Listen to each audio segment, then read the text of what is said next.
Good morning. Welcome to the Christian Quality Engineer. I am your host, Chris. I don't think I've ever started it with saying who I actually am, but I think it's obvious because where I post at least where I'm planning to post at, because I still haven't actually posted anything. I'm getting there. Ooh, bright light.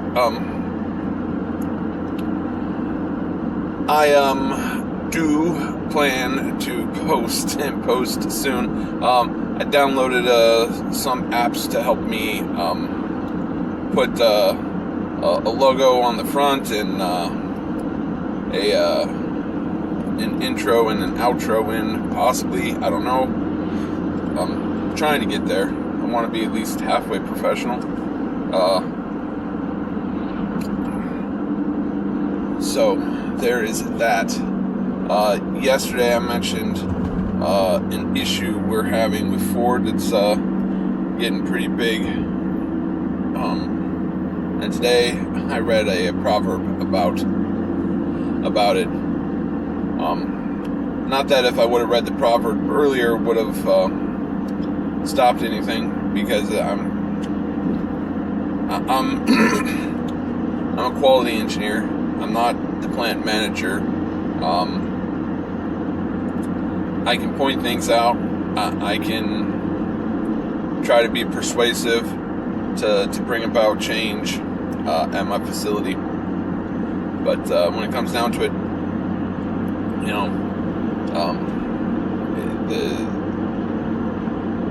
there's a lot of people that need to be involved in stuff like this. But the proverb was where, and I think I might have mentioned it 2 days ago, slightly tied into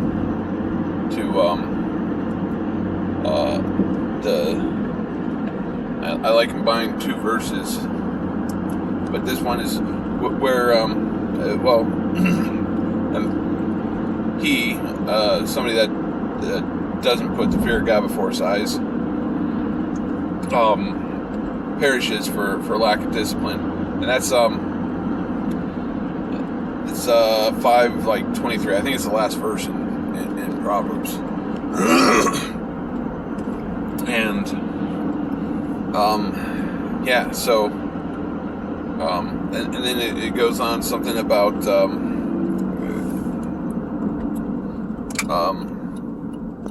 calamity because of his foolishness. That's exactly how I feel about this quality issue that I have to deal with.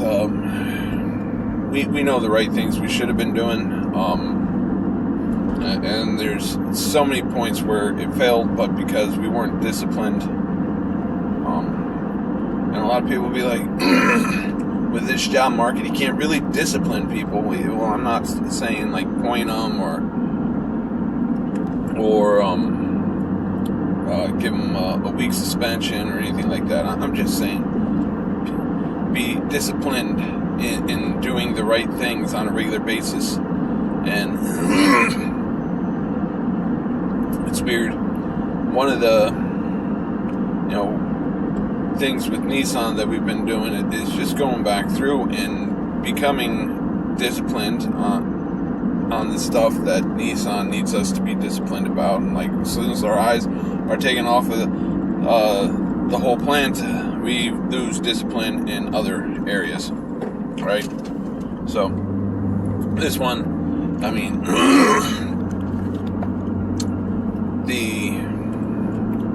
there's a lot of stuff that just went wrong with it. I mean, there didn't double check. So it was a fastener. We had a wrong fastener that we put in a bag. It's not attached to the part, but it's a fastener. And we didn't double check the barcode on the box. We didn't double check the barcode or have any type of poke yoke to ensure that the screw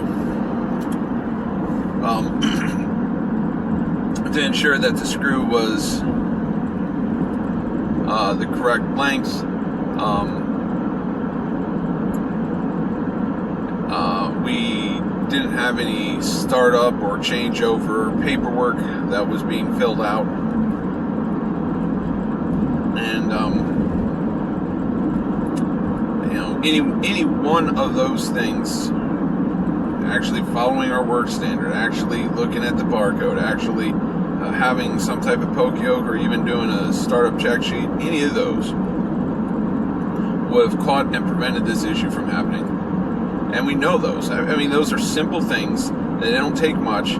They don't take a ton of money either. It just takes discipline.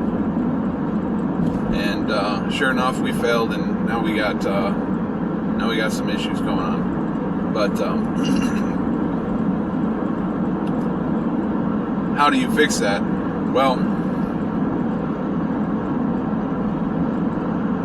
I can fix it in myself by pointing myself to God and focusing on God and doing what God says and trying to please God, and everything is about God when it comes down to it.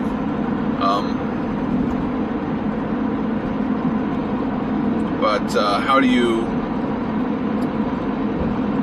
get people who may or may not be Christians, regular line operators and runners and team leads and all that to do the right thing and be disciplined in what they're doing when they may or may not be saved? Well, I don't know. That's why quality engineers, we get paid it's a skill that we got to try and figure out. And sometimes crises are used to refocus us on what's important, what needs to be done. Sometimes it's so we can get improvement. And and this one, I don't know which. But God's still good, and we'll figure it out. Make our changes, submit our 8D, and improve.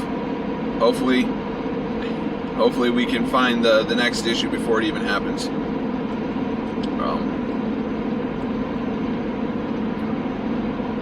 So that's that. I think I spoke enough. So remember, like, share, subscribe, and commit your work unto the Lord. Thanks.